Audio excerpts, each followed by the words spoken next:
কাজকর্ম শুরু করার আগে তুমি তোমার মোবাইলগুলো বন্ধ করে দূরে সরিয়ে রাখো।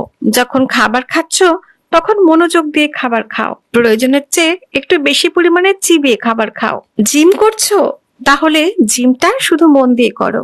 বই পড়ছো? তাহলে পরিপূর্ণরূপে বইটাই মন দিয়ে পড়ো। কিন্তু মজার কাণ্ড হচ্ছে বেশিরভাগ মানুষই ঘরে বসে অফিসের চিন্তা করে, আর যখন অফিসে থাকে তখন অফিসের কাজ ফেলে ঘরে চিন্তা করতে বসে যায়। প্রিয় বন্ধু, ওই ফাঁদে পড়লে কিন্তু একদম শেষ হয়ে যাবে।